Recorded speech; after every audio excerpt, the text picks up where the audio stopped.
वेदव्यास जी ने पहले श्लोक में ही संपूर्ण ग्रंथ का सार लिख दिया।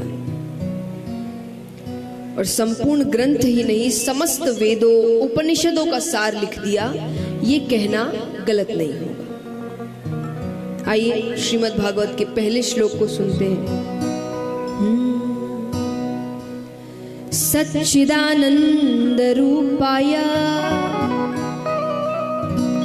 विश्वोत्पत्त्यादि हेतवे तापत्रय विनाशाय श्री कृष्णाय वयं नुमः।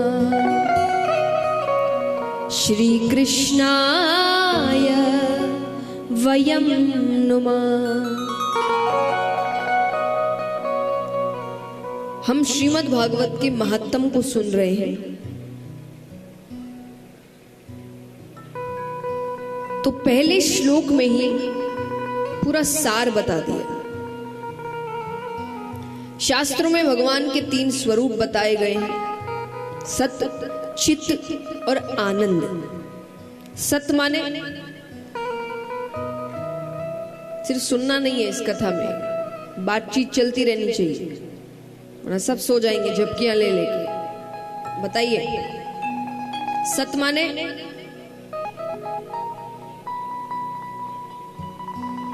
जोर से अपने में ही नहीं कहना, यहां तक आवाज तो ऐसे आप इतनी दूर बैठे हैं, कल से थोड़ा पास आइएगा ताकि बात कर सके अच्छे से। बताइए, थोड़ा जोर से आवाज दीजिए। सत्य माने सबको स्कूल के दिन याद आ रहे होंगे ना, मुझे बताने की जगह अपने में ही बातें हो रही है। हाँ, सत्य, वेरी गुड, जोरदार तालियां, बच्चे को पता है। सत्य माने सत्य, सच। अब दूसरा सवाल आता है जो कई बार हमारे एग्जाम्स में 2 नंबर के क्वेश्चन आते हैं ना, परिभाषा बताओ। तो सत्य की परिभाषा बताओ, सत्य क्या है?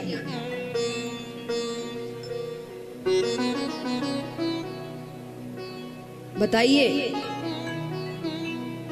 अब बच्चों का दर्द समझ में आया?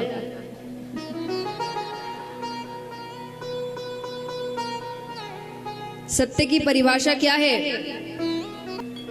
आइए चलिए मैं बताती हूँ। सत्य माने जो कभी बदलता नहीं, जो अडिग रहता है। सत्य कभी समय, व्यक्ति, परिस्थिति कुछ भी आ जाए वो वैसे का वैसा रहेगा, वो कभी नहीं बदलता। झूठ हर वक्त बदलता रहता है। हर आदमी से एक झूठ नहीं बोल सकते, हर परिस्थिति में वही झूठ नहीं चल सकता। इसीलिए कहा जाता है एक झूठ को छुपाने के लिए 100 झूठ बोलने पड़ते। क्यों? क्योंकि हर व्यक्ति को अलग झूठ बताना पड़ेगा। थोड़ी सी परिस्थिति बदलेगी तो झूठ को थोड़ा और तोड़ मरोड़ करना पड़ेगा। तो एक झूठ के चक्कर में 100 झूठ बोलने पड़ते, क्योंकि झूठ बदलता रहता है, सच बदलता नहीं। कोई भी सामने आ जाए, कैसी भी परिस्थिति हो, सच सच रहेगा। हम कितने ही बदल जाएं, बदलना यानी हमारा शरीर, हमारी आदतें, हमारा परिवार, हमारी परिस्थिति, हमारी जगह, कोई कहीं रह रहा है, फिर कहीं और चला गया, फिर भी हम ही रहते हैं। वो बदल सकता है क्या?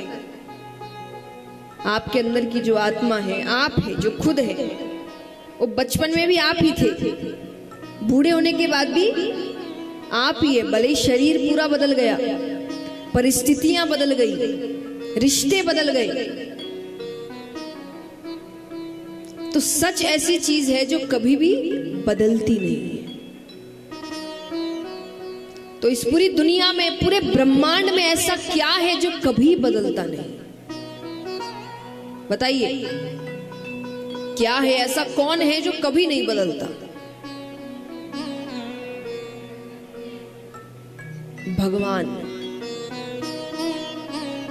भगवान कभी बदलते नहीं। आप और हम यहाँ नहीं थे तब भी वो थे, आप और हम यहाँ हैं तब भी वे हैं, और आप और हम यहाँ से चले जाएंगे तब भी वो रहेंगे। बाकी दुनिया की हर चीज बदलती है, सिर्फ वो कैसे हैं जो कभी बदलते नहीं, और उनका आश्रय ऐसा है जो कभी बदलता नहीं। बाकी जिंदगी का हर एक आश्रय बदलता है। आश्रय माने, आश्रय मतलब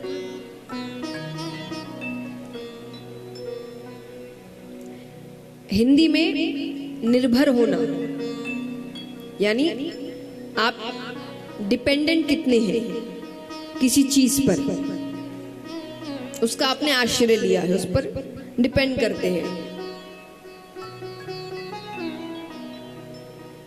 तो कई लोग जब कहते हैं कि भगवान को आप सच सच कहते हैं, भगवान दिखते ही नहीं, दुनिया तो दिखती है, तो दुनिया सच हुई। पर बात यही है कि जो दिखे वही सच है ऐसा जरूरी नहीं है। सच का मतलब जो बदलता नहीं। अब संसार कैसे बदलता है, संसार का आश्रय कैसे बदलता है, सुनिए। एक छोटा बच्चा है, बहुत छोटा, उसके सामने आप 10 करोड़ रुपए रख दो और एक तरफ कुछ खिलौने रख दो, वो बच्चा क्या उठाएगा? जोर से बोलिए। खिलौने। आप क्या उठाएंगे? पैसे, है ना? यानी बच्चे हैं तब खिलौना पसंद आता है, बड़े हो जाते हैं तब पैसे पसंद आते हैं। तो 2 बार आश्रय बदल गया। अब वही मान लीजिए उम्र अच्छी खासी हो गई है, बूढ़े हो गए हैं, अब जिंदगी के ज्यादा दिन बचे नहीं हैं, और तब आपको कोई कहे कि आपको बहुत से पैसे दिए जाएंगे, या 10 करोड़ रुपए दिए जाएंगे, 1 करोड़ रुपए दिए जाएंगे, या तो वो कुछ दिन आपको पूर्ण रूप से आपके परिवार के साथ, आपके अपनों के साथ समय दिया जाएगा। आप क्या चुनेंगे? परिवार। तो एक ही जिंदगी में 3 बार आश्रय बदले। बचपन में खिलौना, बड़े होने के बाद पैसे, और बुढ़ापे में परिवार। लेकिन इसी जिंदगी में एक ऐसा आश्रय था जो कभी बदला नहीं। कौन सा? वही छोटे से बच्चे को जब बचपन में सिखाया जाता है कि जय जय करो तो वो हाथ जोड़ लेता है, और बुढ़ापे में भगवान का नाम लेते ही रहते हैं। जवानी में पैसे के लिए भगवान को मनाते ही रहते हैं कि हे भगवान ये हो जाए, ये भगवान ये काम हो जाए, हे भगवान इतने पैसे आ जाए, हे भगवान बंगला बन जाए।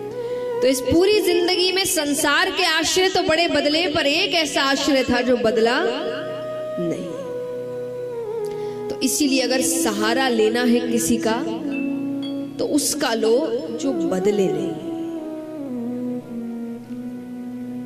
ये सारी बातें आपको समझाने का मतलब क्या है कि भगवान ही सच है और कोई सच नहीं है, ये नहीं कि वैराग्य ले लो। व्यक्ति जब सारा सच समझकर कोई काम करता है ना, तो उस काम में उसका अंत में रिजल्ट कुछ भी आए वो सहन कर लेता है। क्यों? क्योंकि उसको उस काम का सच पता है। वो किसी झूठी उम्मीद से काम नहीं कर रहा है।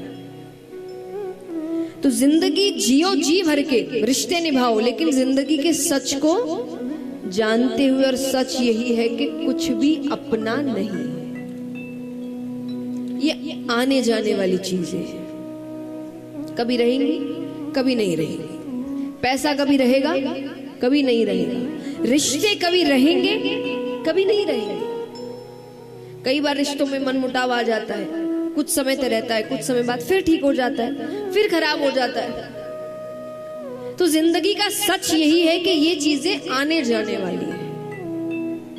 ये सच समझ के काम करोगे, जिंदगी जियोगे तो दुखी नहीं होगे ज्यादा। लेकिन अपने ही जादुई दुनिया में हम रहेंगे कि सब कुछ हमारे हिसाब से होगा, हम जो चाहते हैं वो होगा, तो जिंदगी भर दुखी रहोगे। और बिल्कुल भी मायने नहीं रखता आप कितने धनवान हैं, कितने सफल हैं, कितने बड़े हैं। अगर आप जिंदगी के सच को समझना नहीं चाहते तो आप बड़े बड़े महलों में रहकर भी दुखी रहेंगे, और जिसने सच को समझ लिया उसके पास कुछ हो नहीं हो वो सुखी है। तो अर्थ यही है कि इस सच को समझिए कि सच केवल भगवान है, दुनिया की और कोई चीजें सच्ची नहीं है।